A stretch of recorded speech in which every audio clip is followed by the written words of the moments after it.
Yo, what up? What up? What up? Yo, what up? What up? What up? All right, just making sure we good. What's going on, everybody? What's up? How's everybody doing? Let me see here. Got somebody already popping in. Looks like Prince Ali joined. What's going on, man? What's up, everybody? How's it going? Before we get started,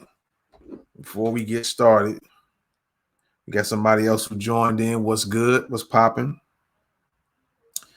Gonna make a few shout outs, man, real quick. All right. First of all, shout out to people checking me out on Periscope. I'm back on Periscope ever since technology has changed up. I'm able to get back on Periscope and actually be on multiple platforms at the same time. All right. So I'm on Periscope, YouTube, Facebook. I'm on several Facebook pages right now as I speak. Also, you can go to norwoodmediavision.com. I'm live there as well, norwoodmediavision.com. I'm live as well up there. What's going on? Shout out to I got somebody in Periscope checking the show out right now. Also, real quick, I want to shout out to my looks like I got some super fans, man. Appreciate y'all on Periscope. Let me hit this up real quick. Let me shout y'all out real quick. Roy Ski at Delroy Ski, Bettina or Bettinad Day or Bettina Day Perez. Okay, I see how you doing it. Bettina, what's up? My man Muhammad Rahim Ali and KG. Shout out to those folks, my super fans on Periscope. I want to thank everybody for watching me on Periscope. I want to thank everybody for checking me out on YouTube and Facebook. Also, those who are listeners on the multiple listening platforms like Anchor, Spotify, Breaker, Google Podcasts, Google Play Music. Let me see what else. Radio podcasts, I think. I forget there's so many podcast listening platforms. There's an app called the Podcast app. People who listen to me on there as well. I think I mentioned Anchor already. It's about that I could think of between 13 and 15 different podcast listening platforms that this show is on as well. Yes, I am live right now. This is not a recording. All right. Who else? I think that's it that I could think of right now, man. And so we're going to get into it, right? I'm going to get into it real quick. But before we do, as always, what I like to do before we get started, you're rocking with the best thoughts of the week. Let's get it.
Yes, indeed. Thoughts of the Week podcast. You rocking with the best. Nothing less. You feel me?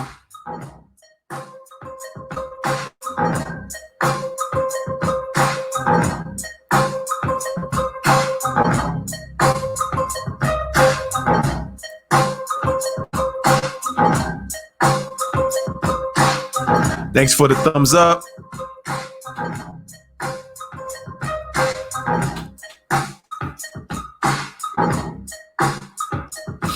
Yes, indeed. Yes, indeed. Yes, indeed.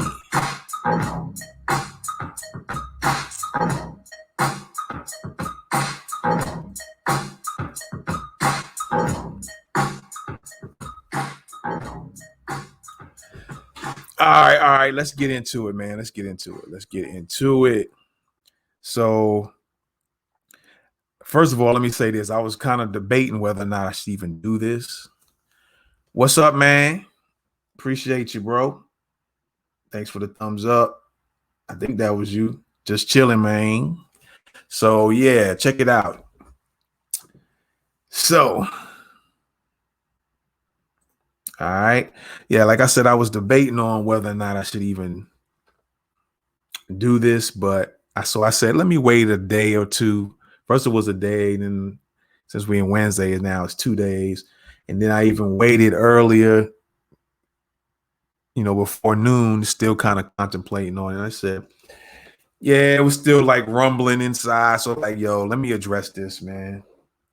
And maybe after this, maybe I just put it, this to be put to rest, and y'all can go back and check out episodes or whatever. All right.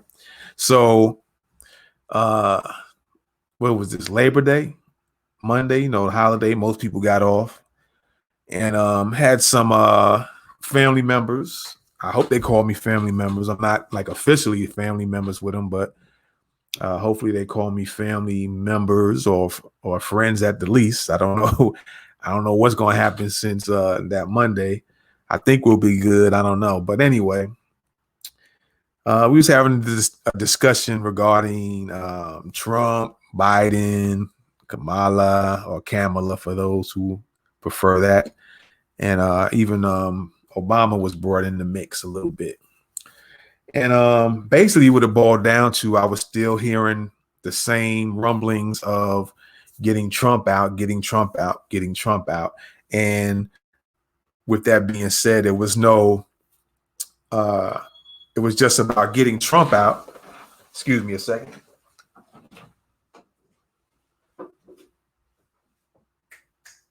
Let's go.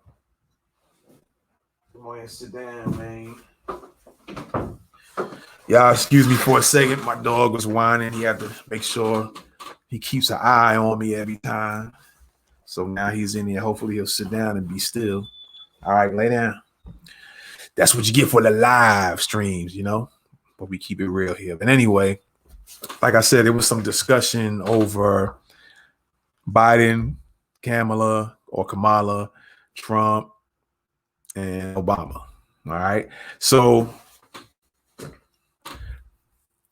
part of the discussion, or what was said, was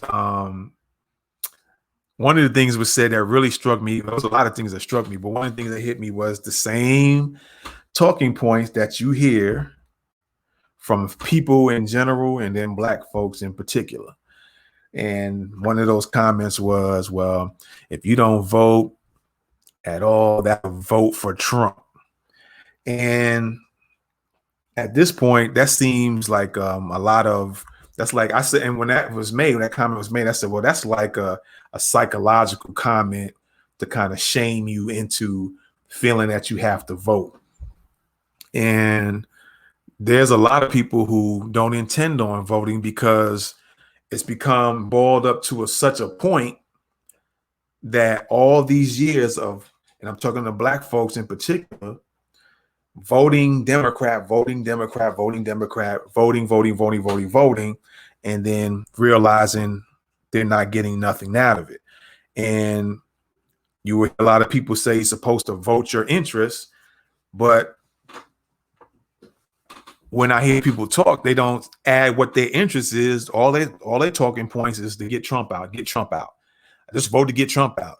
He's going to bring this country back. And a whole lot of other things. If it comes to me, I'll start telling you some other stuff too. But those were kind of the talking points that was going on. So nowadays with folks, you got to kind of bring receipts. Or for some people, you bring receipts and it don't matter to them. You can bring out facts and they'll still sit up there and debate your facts. And I learned a while back, I learned some time ago that you it's best to deal in facts as much as you can, as much as possible, as opposed to bringing opinions, because you just get that constant back and forth. But like I said, a lot of people can go ahead and you put something out and show them, and they're still going to debate it. But again, that was one of the talking points. And then another thing, when I heard that, when I said, in another line people use is that we fought, or black people fought for the right to vote. And I said it was partially a lie, but I kind of inclined to believe that's more of a full lie, because even those who were before our time, and you might look into the early 1900s, or even during slavery, or any era where so-called black people were fighting so we can vote, I think they were more fighting back then, kind of what people are still dealing with now. They tired of getting their butts whooped unmeritedly, unearned, for no reason. And I think that's why a lot of people were fighting. They were tired of just getting popped and beat up for no reason. And some of them stood themselves and died, and at least they stood up and died. They didn't have, they didn't sit down like a bump on the log, I guess you could say. Right. So that kind of sparked me to kind of do a little looking into and showing a few things, and to say that to those who feel like, I can't be voting for this person, and we all understand the Republican side. There's a lot of people that's not feeling Trump. People saying, bringing up the comments he said, letting people know he's on that racist tip. So we kind of understand that dynamic of it. So we're not even talking about that. But a lot of folks are still in this mindset of, we're just going to vote him out. And then my question is, then what? You're going to vote him out. Let's say hypothetically you get him out, and it's Biden and Kamala. Then what? Then I brought up the fact that, if I'm not mistaken, I brought up the fact that even during Obama's administration, there were black people unarmed getting killed, getting shot. Right. And then I brought up the fact that I said, well, it looks like Trump been throwing in executive orders left and right. Why didn't Obama do it? And so then I was told, well, he did at the last 3 years. And before that, they could finish, I kind of cut in this line. I don't think he used it. I mean, he probably did some executive orders for other reasons, but when it came to the case for black folks, I think he didn't do that.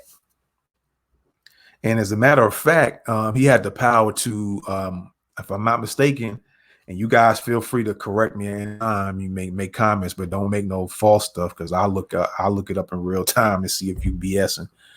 But if I'm not mistaken, he could have ordered the DOJ to do an investigation on all police departments and find out what's going on with this, these unarmed killings for no reason. He could have set that off, and he didn't do it.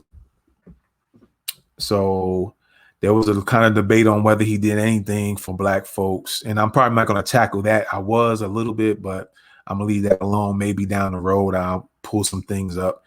But he really wasn't the best for black folks. And then there seems to be a known, maybe official, unofficial thing where whenever you seem to put a lot of black people in office, it seems like it really does nothing for black people in the community. And you can go back to like in New York, you had Dinkins. People are saying now, even in Atlanta, you got Mayor Bottoms. A lot of people saying there's a lot of black males that's out in the street homeless, and she's done nothing about that problem. And yet she's tackling other problems in that neck of the woods. And then there's some others that were possibly mayors, and I can't think of anybody offhand. I know right now in Chicago there's Mayor Lightfoot. There might be a few others in some other cities and stuff like that. So there's that dynamic of it. But so what I wanted to do is I'm gonna play a couple of videos first. And I want to say this now, although it's in the comment section, in the description. These are all under the Fair Use Act, because I know how YouTube, I don't think Facebook, I haven't had that problem, but I know YouTube kind of gives you issues if you play certain videos. So I just learned to start calling out the Fair Use Act, Section 107. All right. And it's in the description, so there's no need for me to read it. All right. Hey, what's up? What's up, Matt? What's popping, man? How you doing? Matt in the house. So yeah, we're gonna take a look at a couple of videos, and I'm debating if I'm gonna show the other ones. I might just play the audios of the other ones, but two of them for sure I'm gonna show you guys. All right. One kind of expressed what I was saying. Stop, folks who choose not to vote. Don't let people kind of. I'm trying to look for the word. Anyway, don't let people try to push you into voting, or try to embarrass you into voting. And if you don't want to do that, and you understand what's going on, and you're tired of not getting nothing for your vote, it's almost like you're voting, but you're getting nothing in return. They only come around, they start popping up at your churches, Democrats meaning, and they start showing up on functions they normally don't show up at. And then all of a sudden, they just do it for that little time frame until they can get what they want. It's almost like they pimping you. I pimp you for your vote. Then when you're gone, then when it's over with and I got what I want, I'm gonna leave you out there in the street to hang and dry. So don't let nobody shame you. I think that's probably the word I was looking. Don't let nobody shame you into feeling like you have to vote. Now, that's another thing that's come to my mind before I play this video. It's one of the other things that I didn't say during our family get together and conversation. But a thing that came to my mind was the fact that I was thinking, well, we're supposed to be like you can go from year to year, you can go from generation to generation. There's a tendency to tell your kids to be think outside the box type of thinker. But then when it comes to things like this, nobody really thinks outside the box. And I said that to say, and one thing that was mentioned was that there's no other options but to vote. That was part of the conversation. I said, no, there is another option. There's an option not to vote. Actually, that is, if you want to be thinking strategic minded, that can be a strategy. And I mentioned this. I said, well, let's say, I think it's roughly about 40 million black folks or so in the U.S. Lay down. It's 40 million black folks. And let's say everybody came together, although we agreed and said, well, this probably never would happen. But if everybody got together on this one thing and just said, you know what, all the black people got together and decided they were not going to vote unless we are assured we're going to get something. If we get something, then we're going to go ahead and you're going to get 40 million votes. That might be the thing that takes whoever, whether it's Biden or Trump, whatever. You say, hey, look, pick one thing. A lot of times the reparations issue came up. I think that's really old. That's, for all the descendants of slaves, American slaves, that's old. There's no doubt about it. And let's say just on that topic alone, say, hey, if you guarantee this, then you'll get 40 million votes. But of course, we came to the conclusion that that's not going to happen, because a lot of black folk, everybody thinks here, there, and everywhere, can't even get together on one thing and agree on at least one thing. Then you can go and spread out to other stuff. So that was brought up. And let me see here. I'll pull this video up real quick. But the main thing is, like I said, don't let nobody shame you into not voting. And like I said, the main two lines I heard is they fought and bled and died so you can vote. It sounds like that old defeated mentality. And no vote for this person is a vote for that person. No, it's just like you're gonna hold your cards and you're not gonna put your cards out there until you get what you want. or you're not going to put money out there until you know you're going to get this for your money. So people are not going to put their votes constantly, keep putting their votes out every 4 years or 8 years, and then the same stuff. You be talking about it again the next 4 to 8 years, the same issues over and over again. And the thing about the Trump thing that was mentioned, that it was said that, yeah, he's going to bring us back. He wants to bring us back into the slavery time. Well, and another thing that was mentioned was the fact that it was said that, well, black people, even if black people wanted to get together and start a revolution, you know, for their rights, dealing with arms and stuff like that, weapons, well, they ain't not, they, you know, even if they had everybody had weapons, it's still not going to be enough for this country and da da da. But before a lot of us was even born, there were you got Haitian Revolution. There was a lot of revolts in this country, in the U.S., that occurred, I'm sure, with less people. Some to success, some to small success, some to none. And because you just had traitors telling on each other. And so that's what that is about.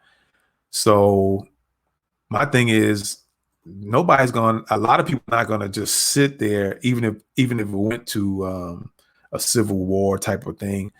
Nobody's just going to sit there and allow. There's some people that's going to fold and, you know, give up and, hey, I'll go to your prison or your concentration camp. That's hypothetically speaking, but there's not, everybody ain't going to fold like that. I'm sorry. And it's just not going to happen like that. Nobody's going to give up just readily. There will be some, of course. There's always some people that just going to give up and give in and hope they get something good out of, you know, giving in. I also remember that through reading and studying that even black soldiers promised certain things if they only fought in certain wars. If you fight here in this war or that war, we promise to give you freedom. And then once they finished helping them fight the war, they was back to put in slavery again. So there's so much history of that stuff like that going on. But anyway, let's look into some things. We're gonna look at some videos and we're gonna check out some Twitter feeds. And I'm not really necessarily trying to make people or convince them not to vote. You do what you want, but I'm just going to show you some things and maybe I'll ask a question if I think about it. But I would just say early on, so I'll say it now. Okay, hypothetically, if you're going to vote for Biden Kamala ticket, just to get Trump out, I'm going to still ask, once you do that, then what? All right, that's what I'll say about that. And if any other questions come from that, we'll look at that. So let's check out the first one real quick of the homie Ice Cube. I think he has something very interesting to say. Some of you seen this video and the other one I'm gonna show in a minute too, and some of you may have not. All right, so let's check it out. Yo, what's up? This your homie Ice Cube. Here to talk to my black folks. You know, I just want to be straight up because there's a lot of messages going out about this election. First and foremost, anybody telling you that you gotta vote, that it's your duty, that you have to exercise the right, and that people died for you to vote. For one, people did die, but nobody walked out their house to go die for you to vote. They were killed by probably some racists that don't want to see us get anything. But I'm saying that to say this. Be skeptical of anybody telling you to vote and not telling you to ask for anything, or to tell you to just vote and not to get anything for your vote. That's not how it works. That's not the process. You don't vote just to vote. You vote because you're getting something or your community is getting something. So everybody that's telling you that, man, look at them and say, what are you getting?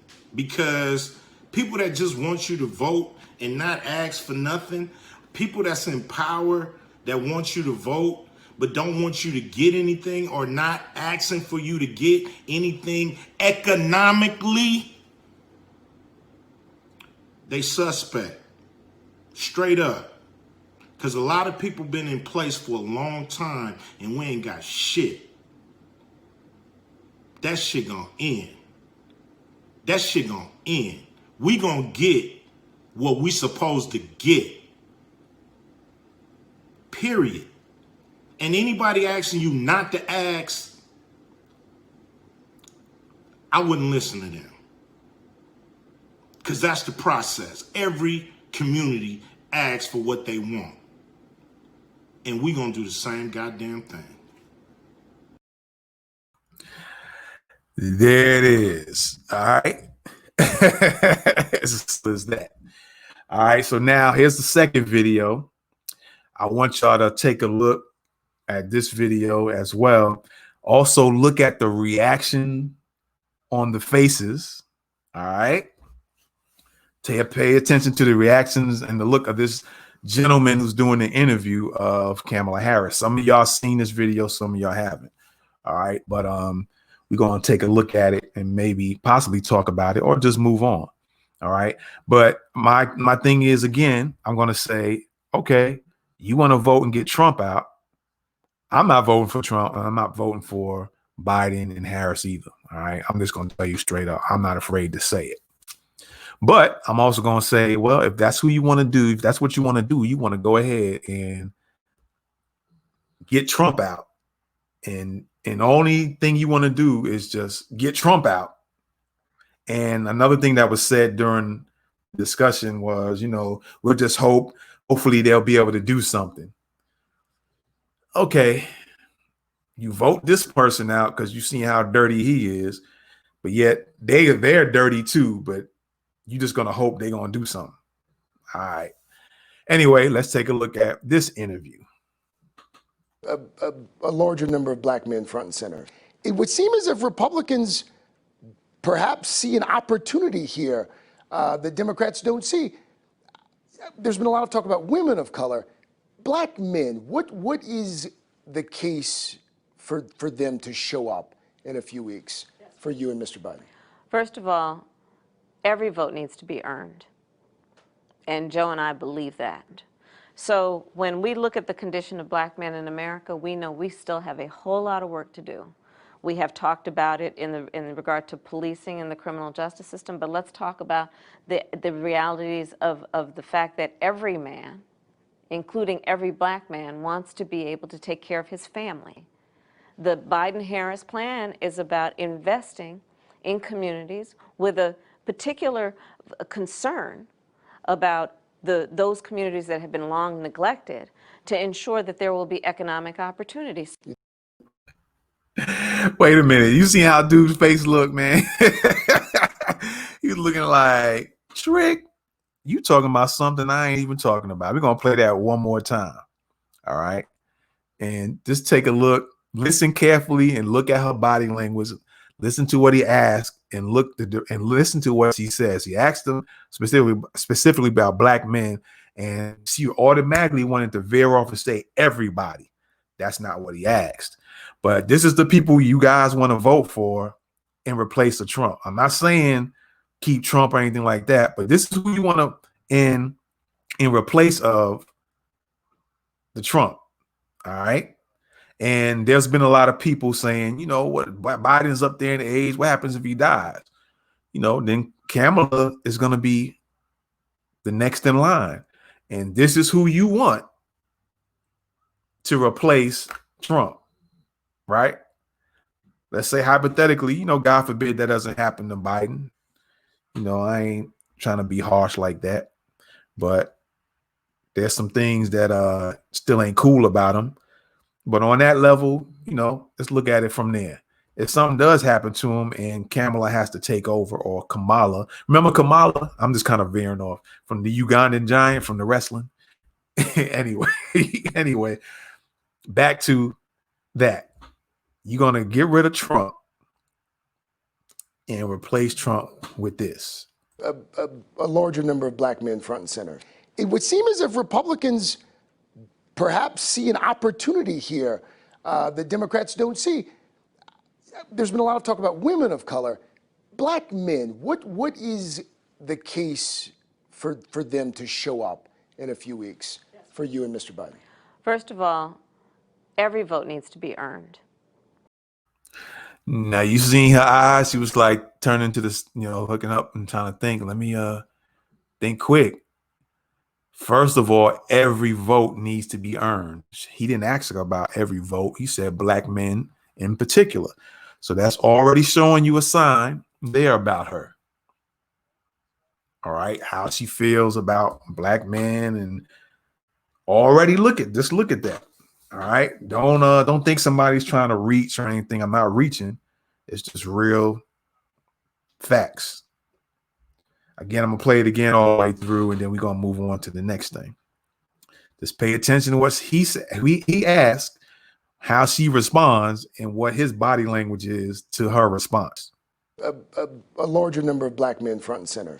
It would seem as if Republicans perhaps see an opportunity here that Democrats don't see. There's been a lot of talk about women of color.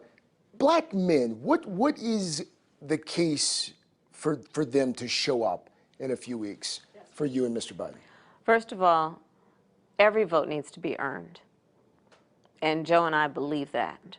So when we look at the condition of black men in America, we know we still have a whole lot of work to do.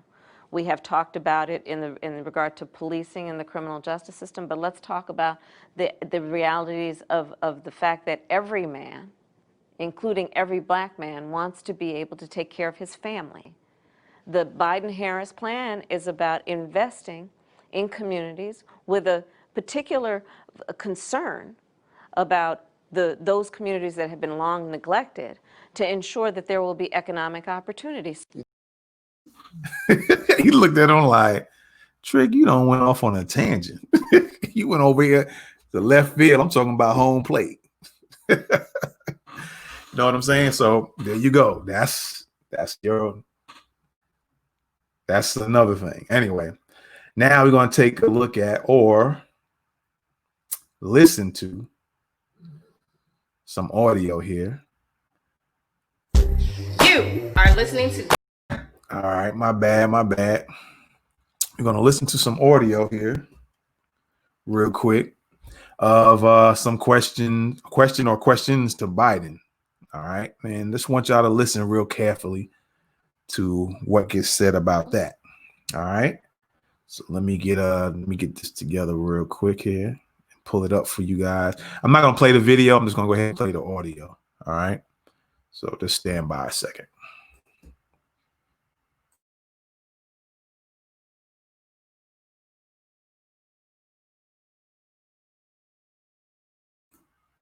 All right, here we go.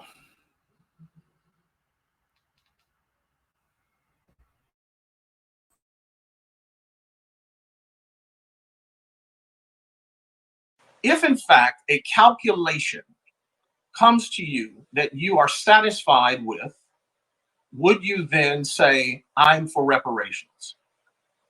The answer is it would depend on what it was, and will it include Native Americans as well? I'm not sure what Native Americans has to do with reparations for slavery, and I'm not even going to waste time pontificating over how ridiculous that statement was. All right, I'm gonna play this again. I'm gonna play it in full, but I want y'all to hear that first few seconds of that. Some of y'all might know the video this comes from. But he spoke on reparations, has nothing to do with Indians at all. All right. Has nothing to do with Indians. There you go. That's the video. Has nothing to do with Indians at all. But his response threw in the Indians. All right. So we're going to listen to this in full. All right.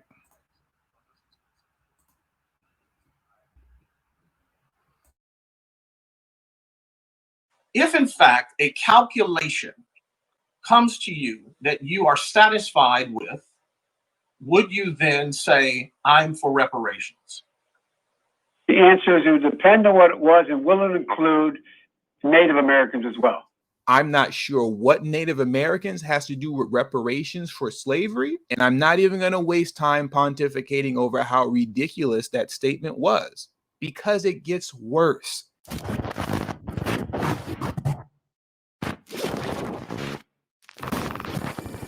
What I wanted to discuss today very quickly is this article that was written on the Huffington Post titled "Biden Releases Racial Equity Plan Amidst Reparations." Now, before we get too deep into this article, what I want to do first is go through Joe Biden's history of being anti-reparations. And that's why I don't support Joe Biden or anybody else that's running for political office. It doesn't matter if it's president of the United States or mayor or whatever the case is, but especially if they're Democrats. Because you see, for the last 50 years, we are talking half a century now, Black Americans have been voting majority Democrat, only to consistently receive nothing in return. For 50 years, we have been voting Democrat, and the racial wealth gap between Blacks and whites have skyrocketed. For 50 years, you've been voting for Democrats, and your prison population has skyrocketed. So you're going to have to explain to me why things are going to be different this time with Joe Biden. If you're not backing reparations or any specific tangibles for the descendants of American slavery to address their issues, I need you to explain to me why things are going to be different now.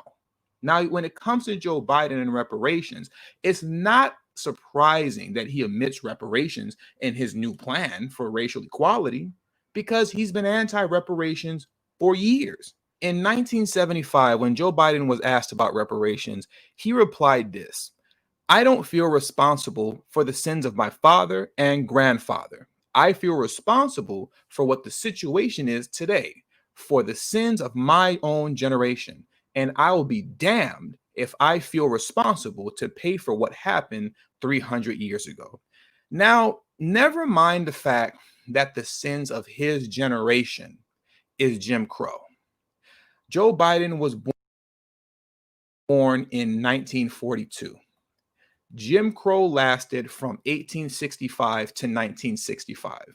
By the time Jim Crow ended, Joe Biden was somewhere in his early to mid 20s. So when we're talking about the sins of his generation, the sins of his generation would be reparations for 100 years of strategic, state-sanctioned political and economic violence towards the descendants of American slavery. Not people of color, not minorities and marginalized groups, not Black and brown. That was 100 years of state-sanctioned political and economic violence that was virtually exclusive to the descendants of American slavery. So if there were reparations to be paid out by way of his generation, it would be for that. But we're not even going to go there right now, because just very quickly, as it pertains to this statement and this large 300-year number that he wants to throw out there, mind you, this statement that he made was in 1975. The last slave who died in America died in 1971, 4 years prior to that statement. Now, mind you, you can look at it if you want to and say, well, 1841 to 1971, this guy was, 130 years old? He lived an unusually long life. That shouldn't count. But then you go back to the fact that Joe Biden was born in 1942, but between the years of 1936 and 1938, the United States government was collecting slave narratives. If you go to the Library of Congress, you will find Born in Slavery, slave narratives from the Federal Writers Project, 1936 to 1938. This is a collection of interviews giving firsthand accounts of slavery by ex-slaves themselves. As late as 1938, Joe Biden was born 4 years later in 1942. So 4 years prior to Joe Biden's birth, the United States government was sitting here interviewing former slaves. Yet Joe Biden is talking about slavery as if it was 2,000 years ago. I just wanted to highlight that very quickly so you see how full of you know what Joe Biden actually is. But it gets worse. Now let's move into the present day discussion concerning reparations, and let's hear what Joe Biden has to say from the man himself. No, but they look, they're not mutually exclusive. But I can't believe that whatever it is, the African American community would not support what I'm talking about. In addition to, I don't think we have to. Let me ask you this then. Let me ask you this so we can move on because we've got to get some phone calls in as well. But let me ask you this then. If in fact a calculation comes to you that you are satisfied with, would you then say, I'm for reparations? The answer is it would depend on what it was and will it include Native Americans as well. I'm not sure what Native Americans has to do with. All right, before I go on real quick, let me tell you this. I'll pause it for a second. Let me speak on. Let me speak on that for a second. Get that out of there for a second. Let me I'm not gonna say who or whatever. I'm just gonna tell you what was said. There's some people I know who went to, and this is what it was told to me. There's some people that I know that went to a Indian reservation for whatever, I don't know for what reason. They just went there to I'm not gonna put out whatever, nothing illegal, but they just went there. And the people on the Indian reservation told black people, they already get reparations. All right. And I think they even went to the extent of saying they just finished getting some more recently. All right. But yet you just heard Biden say, in regards to reparations for the descendants of American slaves, he said, which is, we all know, black folks, the Africans that were stolen from another country, brought to the U.S., their identity stripped from them, their culture stripped from them, their language stripped from them, put on the in the fields to do work for no money, tortured at times. Some of the men were raped so to keep their family in check from trying to be thinking about, escaping or being aggressive against the slave owners and taking over. Sometimes they raped the men, so it made them demasculated or emasculated. Sometimes took some black women's, when they were pregnant, cut them open, took out their babies, and did whatever they wanted to do with them. Some raped black women, and sometimes with the hangings and stuff like that, put these cords in the mouth and somehow made it come out of their anus of the men. Sometimes lit the cords on fire so it can just burn through them. Y'all can look all this stuff up. That's the stuff you don't get shown or told. Your schools don't tell it. The TV shows that try to show the slavery stuff don't tell it. You only get the real light versions of the slavery stories. And I can go on and on and on. Some of this stuff even happened in Jamaica too. But Jamaica's another place. I think the British or whatever kind of ran them. So when it comes to their reparations, they have to deal with going to Britain or England or whatever and getting their money back from them. But the descendants of slaves in America have to go to the U.S. government to get their money that's owed to them for all the mistreatment, the black codes. If y'all don't know what the black codes are, look that up. So on and so forth. So this Indian tribe or group of Indians on this reservation told this black group that was coming to visit, the government gives us reparations. And yet the people that some of you guys who's watching or listening that are wanting to just get Trump out just for the sake of getting him out because y'all just think he's wilding out. I'm not disagreeing on that, but I'm saying then what? This is who y'all picking, or this is the person you want to choose from, instead of thinking outside of the box more whatever you say and Trump is going to do or make happen, it's already been happening. We've been dealing with it anyway. All right. Again, some people have been standing up for themselves, which is good. You're supposed to stand up for yourself. You're supposed to fight when you're getting mistreated, not for no dumb stuff, but when you are legitimately being mistreated for no reason, you are supposed to stand up for yourself, whether physically or verbally, period.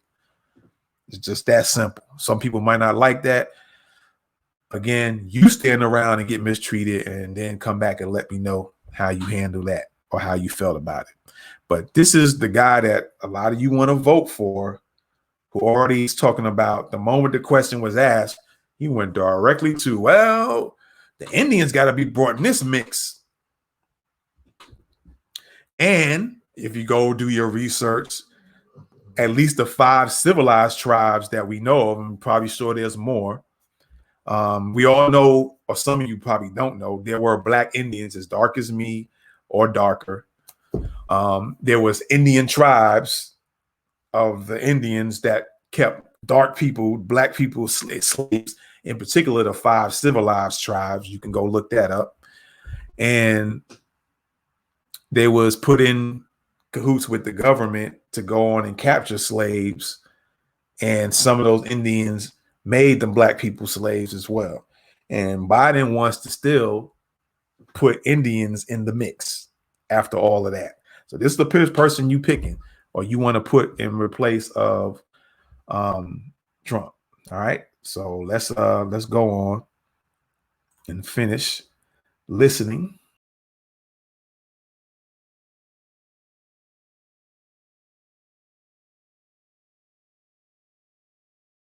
The answer is it would depend on what it was and will it include.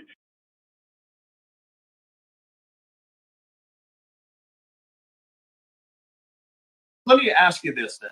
If in fact a calculation comes to you that you are satisfied with, would you then say, I'm for reparations? The answer is it would depend on what it was and will it include Native Americans as well. I'm not sure what Native Americans has to do with reparations for slavery, and I'm not even going to waste time pontificating over how ridiculous that statement was, because it gets worse. Vice President Biden, do you support reparations? Look, let me, since I haven't spoken on this, got a chance. Number one, the reason we're the country we are is because of immigration. We've been able to cherry pick the best from every single continent. The people who come here have determination, resilience. They are ready to stand up and work like the devil. We have 24 out of every 100 children in our school today is Hispanic. The idea that we are going to walk away and not provide every opportunity for them is not only stupid and immoral, but it's bad for America. They are the future of America, and we should invest in them. Everybody will benefit from it, every single American, and you should get used to it. This is a nation of immigrants. That's who we are. That's why we're who we are. That's what makes us different, and we should invest in them. Thank you, Mr. Biden. Senator Klobuchar, you had your hand up. This man is very consistent and disrespectful, might I add, towards the conversation surrounding reparations. So if you're black, I don't know why you would actually be voting for Joe Biden, because if Barack Obama didn't do anything for you, I don't know what you believe Joe Biden is going to do. Now let's get into this article. The Biden plan to build back better by advancing racial equity across the American economy is full of technocratic proposals like tax credits, public-private partnerships, and low-interest loan programs that would indirectly benefit Black people. It's short on ideas for more direct assistance, like compensation for slavery and the discriminatory policies that created persistent racial disparities in unemployment, criminal justice, and overall wealth. For years, congressional Democrats have proposed appointing a special commission to study the feasibility of paying reparations, but the proposal has never moved off the back burner. The vice president doesn't have a problem with the study, but he believes there are things we can do right now that we don't have to wait on a study to tell us that it will change the lives of Black and brown people in America. a senior Biden campaign official said Tuesday on a conference call with reporters. I'm not sure what Brown has to do with the conversation circling reparations, but as you see, this is a common theme, not just with Joe Biden, but with all politicians at large. This refusal to address Black Americans directly when it comes to issues concerning us. This constant need to include everybody else in the mix. People of color, Black and brown, minorities, marginalized groups. It is a very strategic tactic by politicians to consistently dilute your issues by way of putting other people into it, therefore diluting the solution. To which you get programs like affirmative action, where white women were the #1 beneficiaries of this program, despite the fact that it was built off of the back of Black pain, Black struggle, and injustice towards Black Americans. Now let's continue on. If there has ever been a good time to talk about reparations, it's now. The police killing of George Floyd in Minneapolis promoted a global surge of Black Lives Matter protests, and polls show that voters increasingly recognize that Black and brown people suffer from discrimination. Once again, this is supposed to be an article and conversation about the fact that reparations was omitted from Joe Biden's equality plan. But somehow in the discussion about reparations, we're talking about Black and brown. We're doing this again. This is very consistent with politicians and really people in general across the board when you're talking about political writers. They always feel the need to throw other people into the conversation, despite the fact that they're not relevant to that conversation. Let's continue on. Racial resentment has long affected public attitudes towards government spending. However, and for decades, Democratic politicians, especially moderates like Biden, have hesitated to propose direct assistance when they could talk about tax credits instead. Other key policies in Biden's plan includes expanding a tax write-off for private equity firms that invest in businesses serving low-income areas, increasing funds for financial institutions operating in such areas, and making sure that small businesses can get help applying for any pandemic relief programs that might be running in early 2021. That last paragraph that I read right there is nothing more than the same old Democratic talking points, just slightly updated for this election cycle. They're not telling you anything new that they have not told you over the last half of a century, yet you consistently vote for these people every election cycle, getting nothing in return. And with that being said, I'm going to close this one out. So please make sure you hit that subscribe button as well as the bell notification next to the subscribe button. Social media links will be in the description.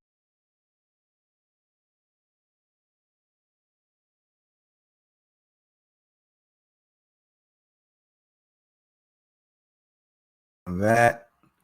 And so with my blurry face here, I guess it'll get back eventually into view here. But so we have that. All right. So now let's go into another video here. Let me get that out the way, or audio in particular. We're gonna pull this up. I want y'all guys to listen. A lot of these audios is gonna run between 3 minutes. Some are like 7, so they're not super long. I think this might have been the longest one. I think. All right, so y'all bear with me as we go ahead and pull up another one here in this for a sec. Let me just make sure we get them out of there. Here we go. All right. Don't want to put anything out visually, but you can listen to the audio. Okay. All right. So let's take a listen to this audio. Okay. Let me just add it in there real quick. And here we go. This roughly runs about 7 minutes and 40 seconds. All right. Let's go.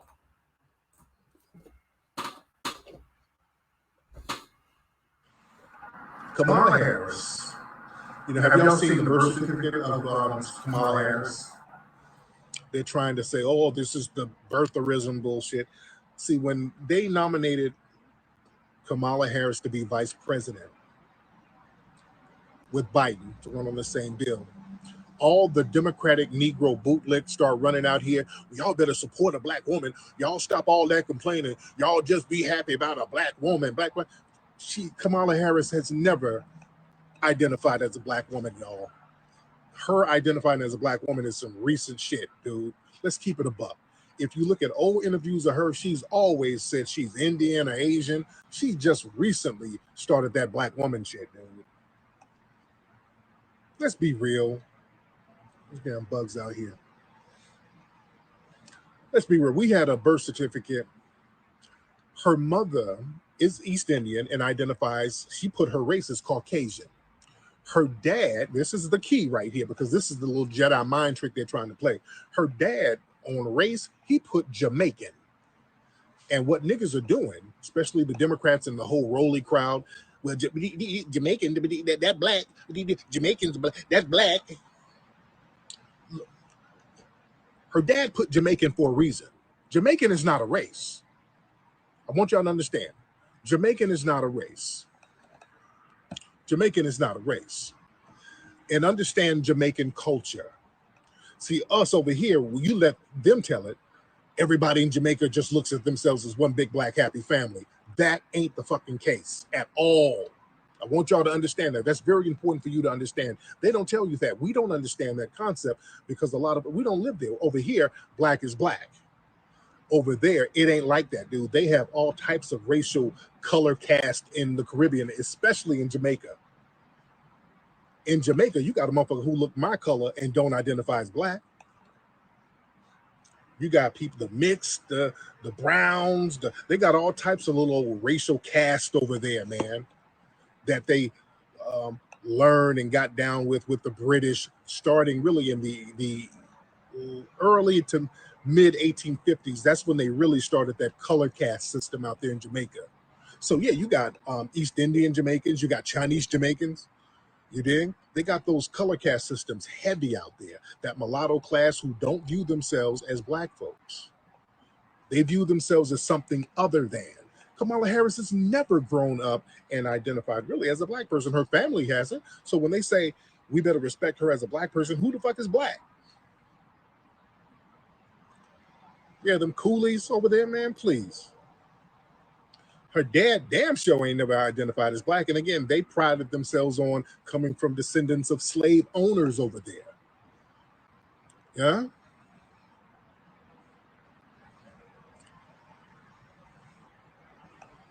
So what do they do? They got so many different categories over there, man. It's insane. They got a gang of different categories over there, dude. You might have a black mom and an East Indian dad. You might have a Chinese dad and a black mom. And the kids are going to identify as something else. It's heavy over there, man. We don't get that part of the game. It's real deep over there. But one thing we do know for sure, Kamala Harris is not and has never identified with being a foundational black American. She's from a different ethnic group. So she's not our representative. Yeah, the Jamaicans do. They identify over here. Let's be clear. Over here, they identify with nationality. Over here. Let's be very clear. Over here, they identify with nationality. Over there, they got these little racial categories because everybody's Jamaican over there. But what type of Jamaican are you? Well, I'm mixed. I'm a brown Jamaican. I'm mulatto. I'm octoroon. I'm coolie. Whatever.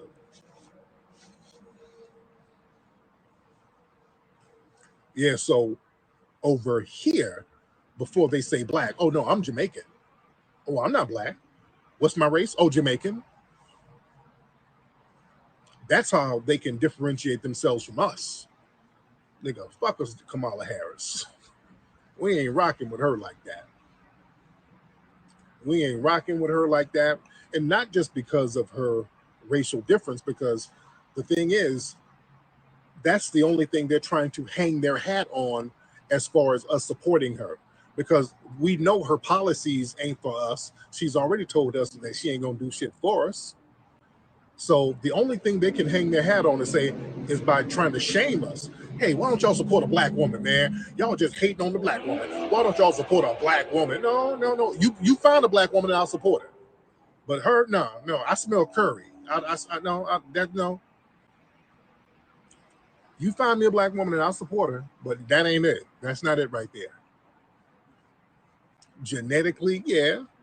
But as far as culture, because see, we got to understand genetics and culture. Genetically, yeah, we all share the same genetics. But the name of the game is all about what you got up in here, the culture. Because you can be genetically the same as somebody, but if this nigga is something else up here, you fucked. If this nigga think he's something else here, and I'm sitting here and I'm thinking this is my brother, oh, he looks like me, that's my brother right there. We gonna be good. But this nigga's a butter biscuit eating coon who in his mind, he's just a dark-skinned Briton. I'm done fucking with this nigga. I'm through. This nigga can get over on my ass. So we got to be very careful about people we have as our representatives. And we have to have them openly say, okay, look, if you so goddamn black, what are you going to do for black people if I put you in a position of power over me? Well, I'm not going to do nothing just for black people. No. So I'm not going to sit here and say I'm going to do something that's only going to benefit black people. No. So I'm not going to sit here and say I'm going to do something that's only going to benefit black people. No. Okay, we'll go over there and get you some curry goat and sit your ass down. Because when Kamala Harris, that's all I remember of Kamala Harris. That's all you need to remember of Kamala Harris.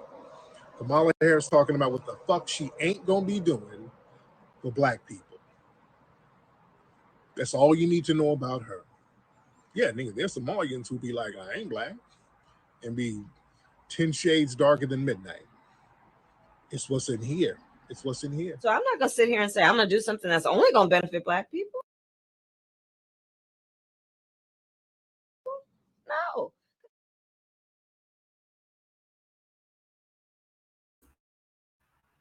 All right, so there you have it on that. All right, we're gonna go into another set of audio. All right. Again, I still say if your alternative for Trump is Biden and Kamala Harris, you've heard the audio so far. All right. And so with that being said, we're gonna move on to the next set of audios.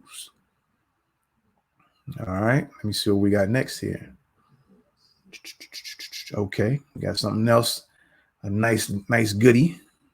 All right, let me just pull that up real quick. All right, we just gonna, we just taking a look into some things here. All right, just things to be, to think about. This is not a, this is not a smearing campaign. This is not a shaming campaign. This is not to down anybody or anything like that. It's just that even if you're thinking, whoever you're thinking about voting for, you should look into things about them, what's going on with them, and not just deal with the emotion of, well, this president over here is just doing the dirtiest thing. We just need to get him out of here and hope for the best. All right. You need to know these folks. You need to know Trump's policies. You need to know Kamala's policies. You need to know Biden's policies. You need to know what who Biden is going to add to the cabinet, to the main cabinet. I don't recall him ever saying anything, and I don't recall Kamala mentioning anything. All right. You need to know who they're going to put in place in certain positions if they become president and vice president. Right. You need to know those things. So that's important. They wait until they become whatever. Then they start telling. By then, they can pick whoever they want. Nobody can dispute it. They can, everybody can fuss and grovel about it. But, they can care less then. They can just put in there who they want to put in there. So you need to be a little bit more inquisitive about who you picking and see what these folks are about. And some people even went as far as said, "Oh, that's all we have to choose from." Now, on the local front, yeah, you probably can, do some things locally and get some things done on that level, but the president has some powers of certain things. The president can affect certain things, and because of that, you still have to consider, what these folks are about and what they've been about, and if they changed or not, or if they continue with the same stuff. All right. So let's pull up this next set of audio. All right. And y'all take a listen to it. Hey, it's Kamala Harris. She's a rising star in the Democratic Party, the most sort of Obama-like hype around her. Last week, Senator Kamala Harris finally made it official. I am running for president of the United States. Well, and the California Democrat is trying to position herself as a reformer who works tirelessly to correct the abuses of the criminal justice system. But the senator has one big problem: a long record as a law and order prosecutor. Harris's new memoir, The Truths We Hold, makes no mention of her past as an old school drug warrior, a defender of dirty prosecutors, and a political opportunist who has made life more dangerous for sex workers. Harris doesn't apologize for her previous stances, even those she now disavows. Instead, she's decided to try and convince voters that she has always been a progressive prosecutor. How do you reconcile your contradictory past with what you claim to support today? I've been consistent my whole career. Here are some of the stories that the senator is hoping you'll forget in the run-up to 2020. Harris's political rise has been propelled by a years-long, high-profile campaign against alleged sex traffickers. What she's actually done is throw women in jail for having consensual sex, while trampling on the rule of law to advance her own political ambitions. Ignoring the pleas of sex workers and human rights advocates for over a decade, she's fought against campaigns to decriminalize consensual adult prostitution in California. As Attorney General, she created a statewide program to get truckers to report suspected sex workers to police. These policies didn't stop traffickers, but they did land plenty of sex workers behind bars. One of the greatest offenders is Backpage.com. Harris fought to destroy Backpage.com, a classified site that sex workers use to find and screen their clients, even though she publicly admitted that the site's founders, Michael Lacey and James Larkin, were protected from prosecution under federal free speech laws. But tonight, a groundbreaking arrest. But a month before Election Day in her Senate race, Harris went ahead and had them arrested anyway, parading them before the cameras on pimping charges, which were then promptly dismissed by a judge. When Harris got to Congress, she kept up her crusade, becoming a big proponent of the 2018 law known as Sesta Fasta. One cannot cowardly sit behind a computer committing their crime. Quite the contrary. The result was that many sex workers had no choice but to return to the streets, where soliciting clients is considerably more dangerous. It's because you don't know who's going to pick you up. There's more pimps and there's more guys out here. Meanwhile, Harris declined to intervene in a real underage sex trafficking scandal that involved dozens of police and other local authorities in the Bay Area. America has a deep and dark history of people using the power of the prosecutor as an instrument of injustice. I knew this history well, of innocent men framed, of prosecutors hiding information that would exonerate defendants. Yes, and during her time as California's top cop, Harris contributed to that history repeatedly by going to bat on behalf of dirty prosecutors. Her office appealed the dismissal of a case in which a prosecutor had fabricated a confession to secure a conviction and fought an appeal in a case where a prosecutor had lied to the jury during trial. In 2015, Harris tried to stop the removal of the Orange County District Attorney's Office from a murder trial after it repeatedly failed to turn over evidence to the defense. Her office even tried to keep a man in jail who had been wrongfully incarcerated for 13 years after a judge ruled that he had proven himself innocent just because the man hadn't delivered that proof quite fast enough. And as San Francisco DA, Harris hid known misconduct by a crime lab technician who admitted to deliberately tainting evidence. Did prosecutors working under you know about the concerns about that lab? The prosecutors which is what the judge alleged. Did not know about it, at least said they did not know about it. The debacle has since led to the dismissal of hundreds of criminal cases. Something else it's past time we get done is dismantling the failed war on drugs, starting with legalizing marijuana. Your opponent, Ron Gold, has said that he is for the legalization of marijuana recreationally. Your thoughts on that? That he is entitled to his opinion. Harris is a former drug warrior who is now refashioning herself as pro-legalization.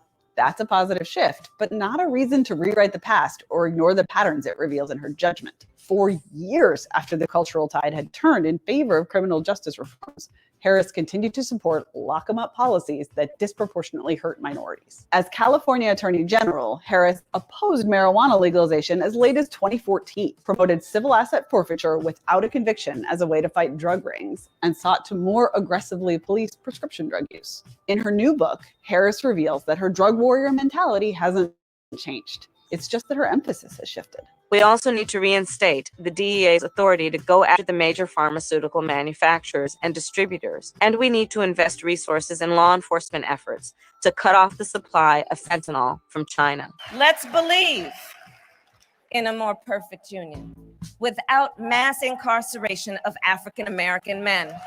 We put more people in prison than any country on earth for no good reason. Yes, we do. And once these people were in prison, Harris saw to it that they'd have a hell of a time getting out. I absolutely believe there should be severe and serious consequence for violent crime, which is why I've prosecuted those cases and will always seek the highest sentence. As a prosecutor and law enforcement, I have a huge stick. So I decided I was going to start prosecuting parents for truancy. Before her recent about-face, Harris chose not to endorse proposed sentencing reforms on the California ballot in 2012 and 2014.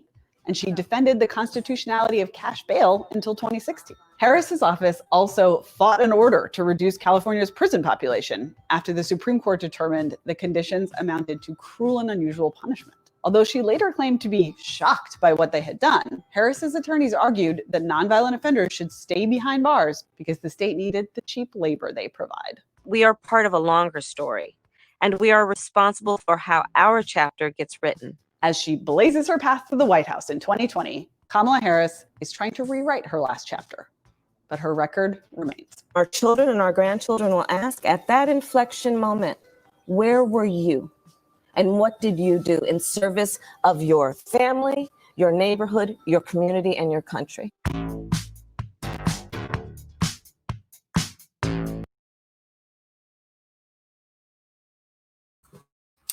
All righty.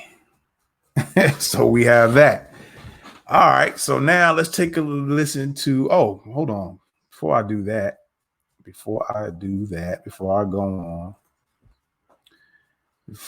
go on, let's take a quick break,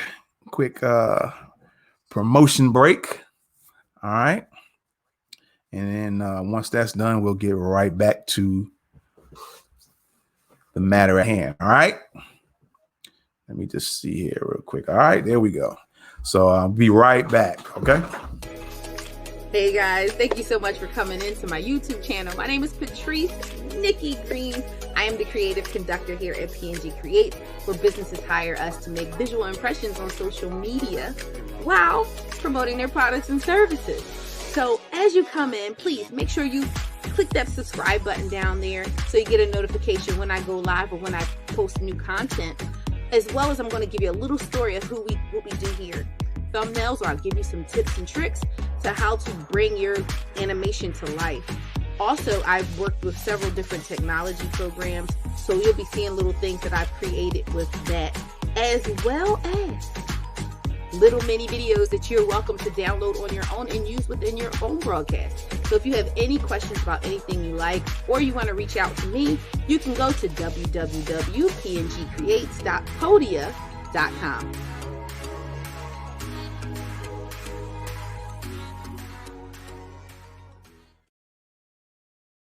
So here we go. We got 15 seconds to work, and we got 15 seconds to rest. So I'll show you how to modify it first. I'll start from the modified position.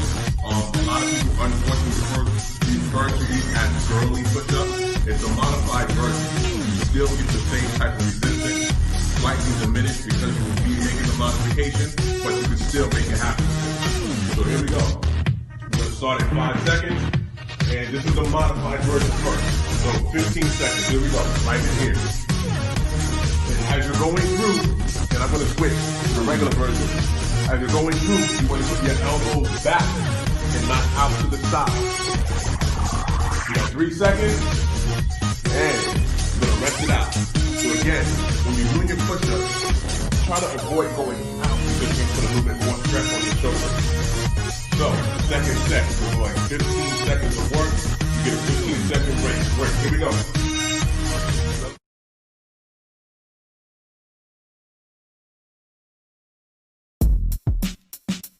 Welcome everybody to surviveandprotectonline.com.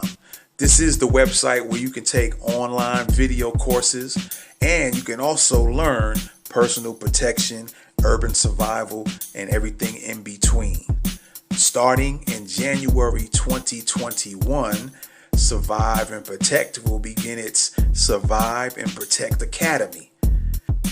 To become a student of the Survive and Protect Academy, all you need to do is go to surviveandprotectonline.com, click on the Attend S&P Academy button, and scroll down the page till you see a set of instructions that will show you how to become a student of the Survive and Protect Academy.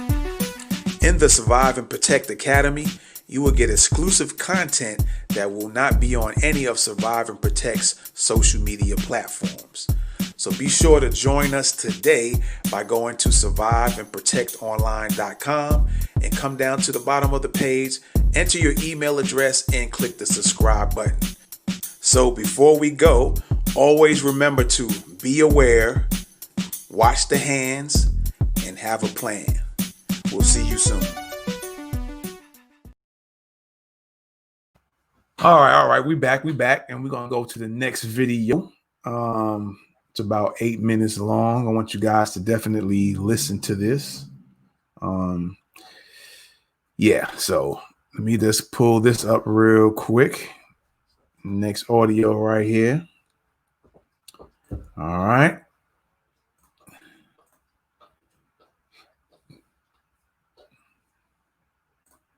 All righty.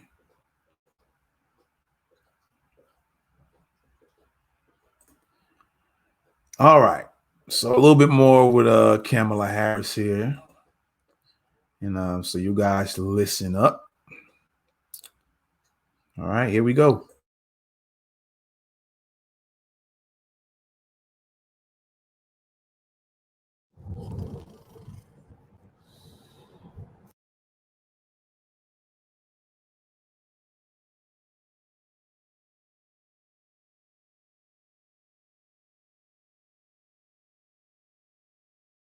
Never in a million years I would have thought that they were going to charge me for Sales murder. I never talked to no detective, no police officer, no DA, nobody. Just arrested and then charged. Arrested and charged. That's it. Was the first time you saw Kamala Harris in person the day that the verdict was issued? She showed up at the two most pivotal times in this first trial, and me being convicted and me being sentenced. She wanted to be present for a celebration of a conviction. That's what it felt like, a celebration? A celebration, that's what it felt like. The reactions I get when I tell people my story is, they say it's the worst nightmare. You know, it's the closest thing to dying.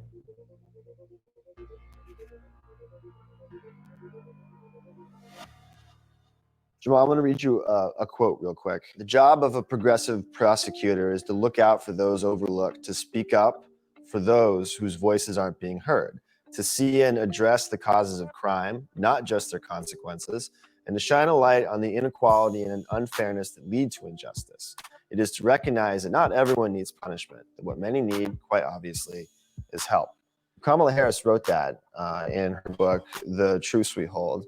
Does that sound consistent with the kind of with the brand of justice that you saw administered by offices that she was running? It definitely sounds like Kamala Harris right now as a senator. But at the time of her being the head district attorney of San Francisco, that is almost polar opposite of what I felt and what our community felt in San Francisco. Jamal, where are we? Right now, we are in Sunnydale Projects, where I was born and raised at. This isn't a place that you'll want to bring outsiders into, and a place that they don't want to go. This ain't a place that feels comfortable. It feels like you might get robbed, you might get shot.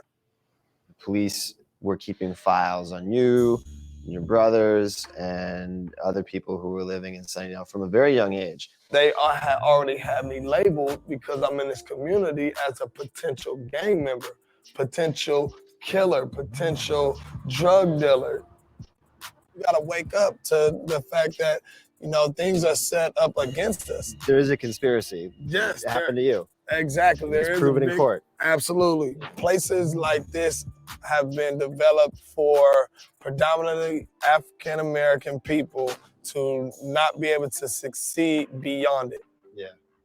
What did you know about Kamala Harris? What did you know about San Francisco having a black DA? Nobody in the hood ever worried or focused on the DA position in general, but people did focus on it just a tad bit, that it was black, and feeling like, okay, this black lady in office, Kamala Harris, she was gonna understand where we come from, and have more of a sympathetic way of prosecuting people that come from our communities who have been plagued with no opportunities. This is Hunter's Point, where these different projects and communities used to really war with each other. Jamal, in July 2007, what's going on in your life at that point? I had recently just came off of I Love New York, and also that's when my friend Sel Kuka got killed. More than a year goes by and no one's been arrested in the case. You hadn't even been questioned. Haven't even been questioned, no. The police was still, trying to get a conviction by all means necessary. When I was arrested for it, the community knew I didn't do it. And it was here we go again. See, this is why we don't trust, law enforcement, because it gets to a point where somebody who didn't do something goes to jail for it. I don't have no history of crime. What's up, boy?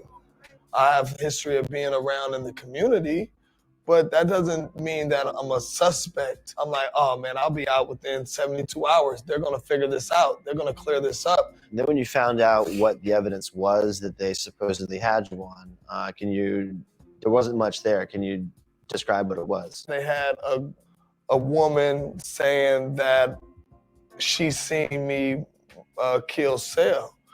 The second witness that they had really wasn't a witness at all. She said anything that the police officers wanted her to say, and they said that her recollection of the events was extremely credible. So that's what ultimately got the arrest warrant. The District Attorney of San Francisco, Kamala Harris, appeared in the courtroom during your trial twice. Yeah, the two times that Kamala Harris showed up to my trial was when I got convicted, and also when they laid down the sentencing. When you saw her on the day that the verdict was handed down, did you take that as a bad sign? It felt to me that she was well aware about my case, and she was there to set her presence, almost take pride in getting a conviction.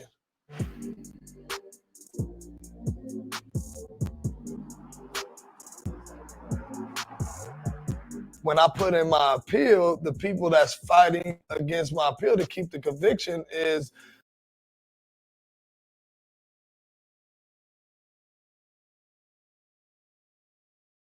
Okay, there was a pause with the music in it, and so there was some words on the screen. So I'm going to read those to you so you can still get everything in context, okay?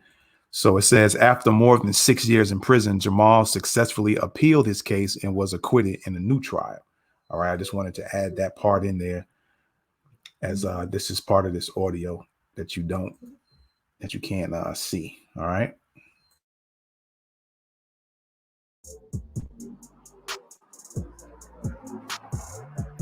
When I put in my appeal, the people that's fighting against my appeal to keep the conviction is the Attorney General office. I learned it reading, their reply to my appeal, and you see Kamala Harris' name at the bottom.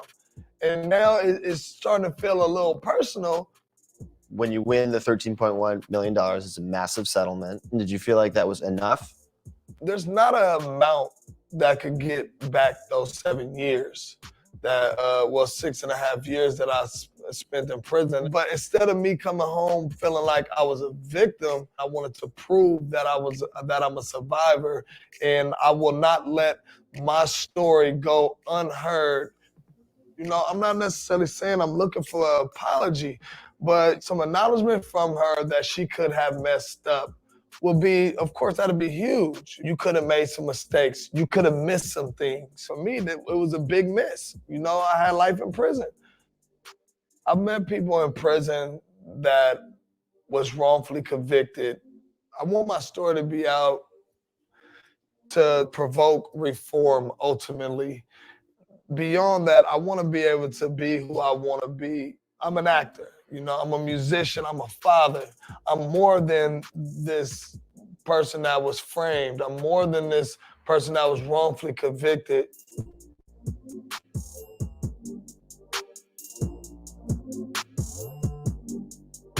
All right, there you have it.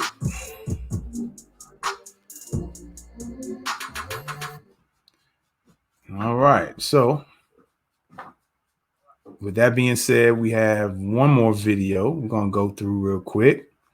Just want y'all to just hear and listen to these things. And again, I say, if you don't want Trump, and I'm not saying that that's who I'm going for. I'm just noticing people are making decisive moves without thinking.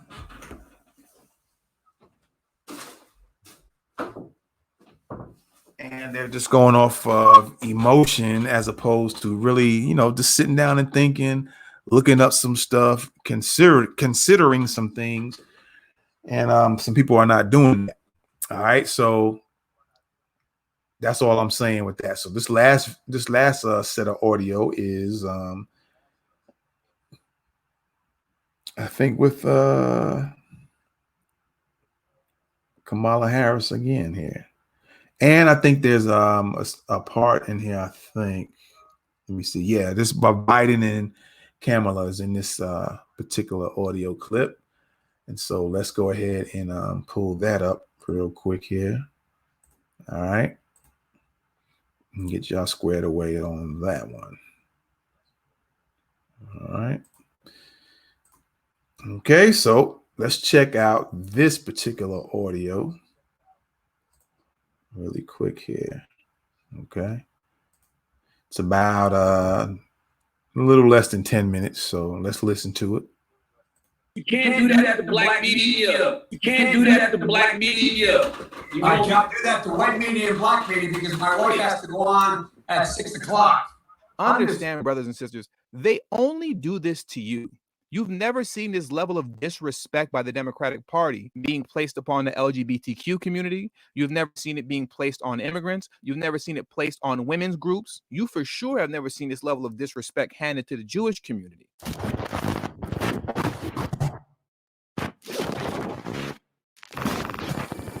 Now, this isn't going to be a long video, but I just wanted to bring this to your attention very quickly. This past Monday, Kamala Harris had a roundtable discussion to discuss black businesses in Wisconsin.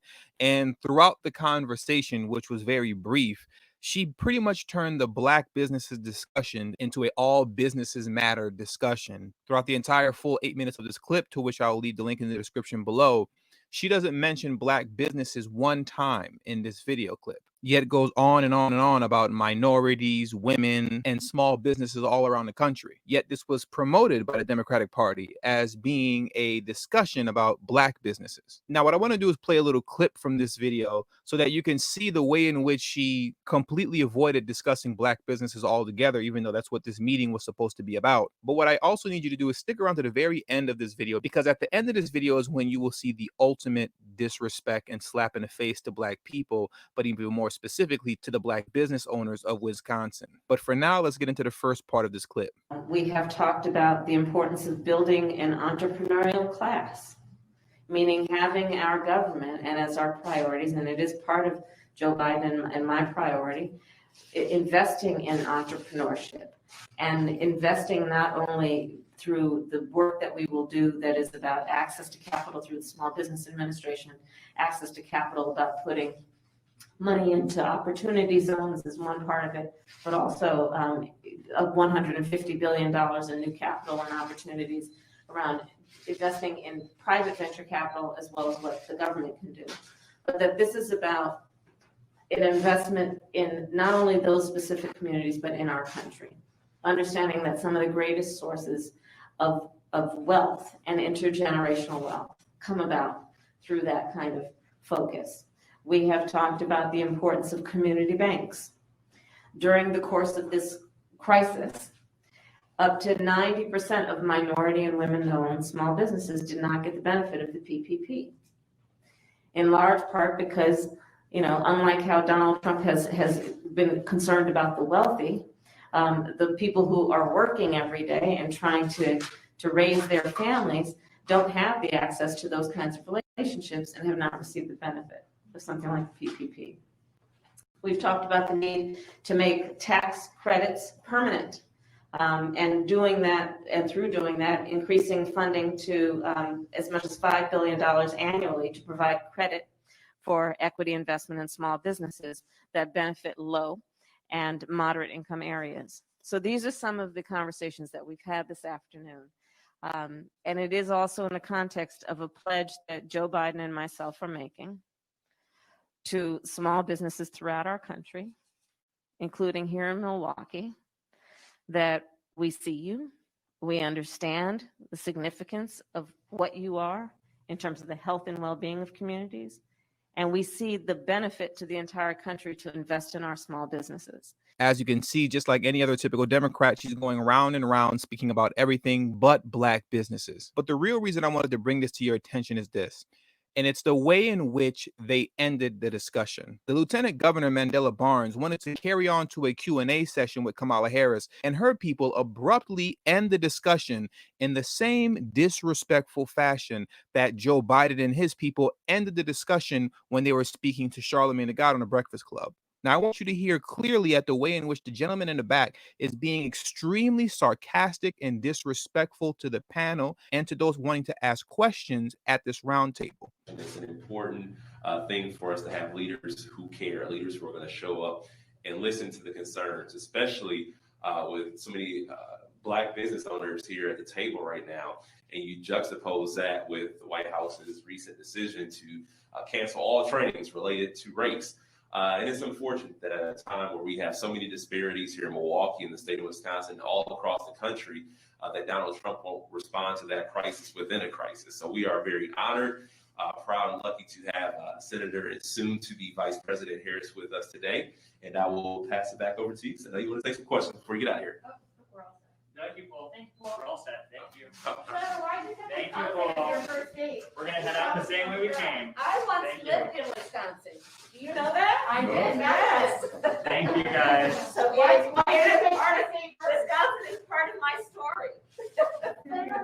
Thank you, Paul. We're going to head out the same door. Thank you. We're all set. Thank you. Listen to the arrogance of those running the Democratic campaign and the way in which they disrespect you. Listen to the way in which this gentleman so arrogantly is saying, thank you, all right now, okay, we're getting out of here the same way that we came. All right. And I will pass it back over to you. So you want to take some questions before you get out of here? Thank you, Paul. Thank you, Paul. We're all set. Thank you. Thank you, Paul.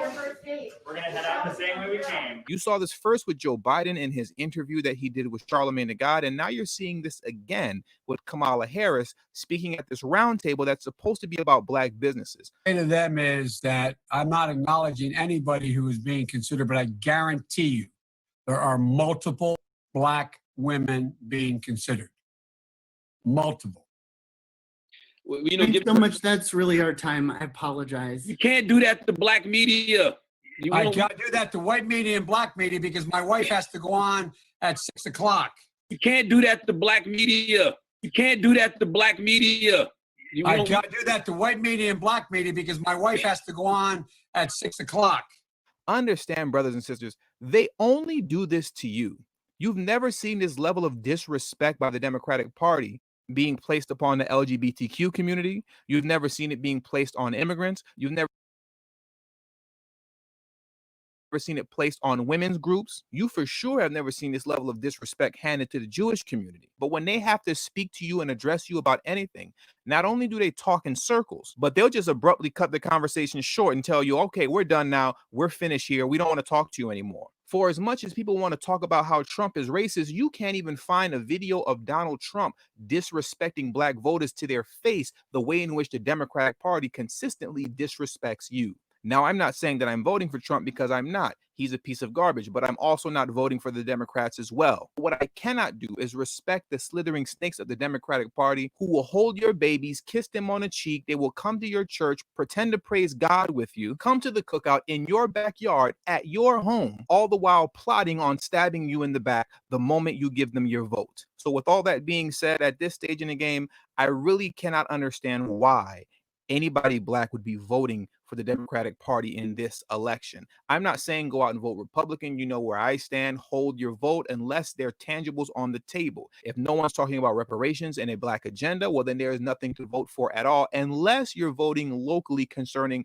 propositions and measures. Those are important. But as far as it's concerned on the national level concerning the President of the United States, both parties can kick rocks, especially the Democratic Party, because like I just stated, the Democratic Party is the one party that pretends to be your friend. They pretend to be on your side, but consistently disrespect you in the fashion that you just saw here and that Joe Biden did to Charlamagne tha God on The Breakfast Club. And with all that being said, thank you for tuning into today's video. Make sure you hit that subscribe button as well as the bell notification next to it. All right, so there you go, man. There you have it. All right, there you have it.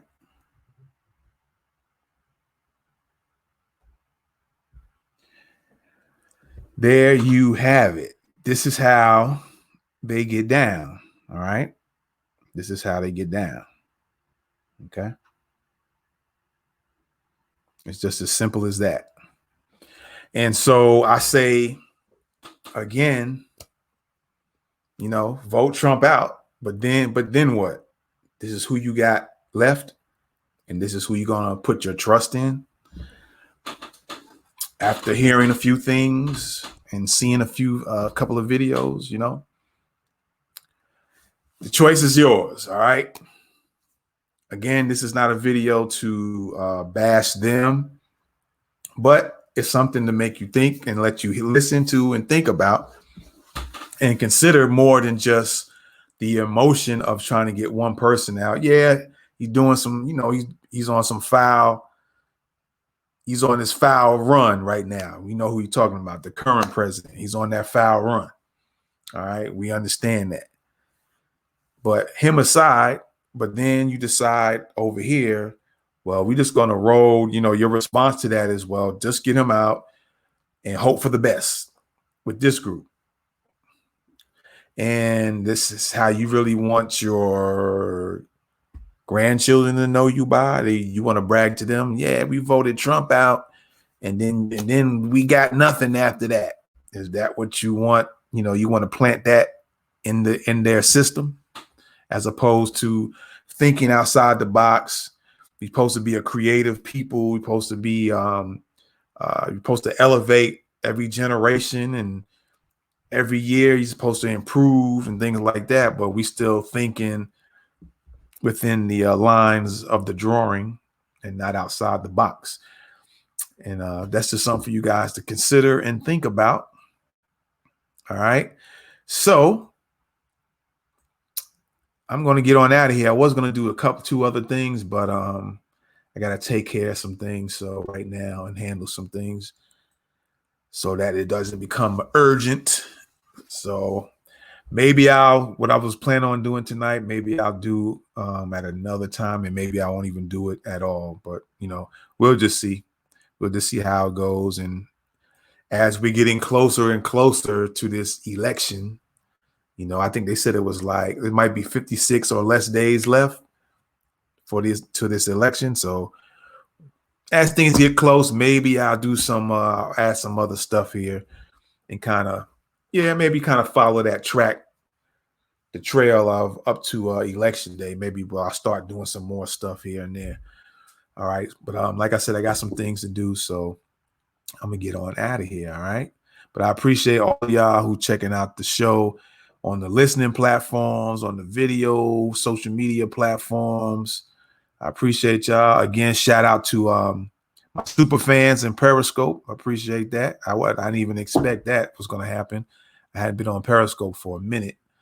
And but I appreciate y'all guys there, super fans. Appreciate y'all for checking me out on YouTube, Facebook, Twitter, Periscope, the other podcast pages on Facebook. I'm on a whole bunch of podcast pages, so it's being broadcast there as well. So I appreciate y'all, man. Thanks for checking out. Thanks for looking out. And until next time, man, maybe I'll do something on our regular scheduled time of the shows, maybe which is tomorrow, Mondays and Thursdays. Or I'll just chill for a minute and we'll just see how things roll. All right. So with that being said, you're rocking with the best thoughts of the week. I'm out. Peace. You are listening to Thoughts of the Week.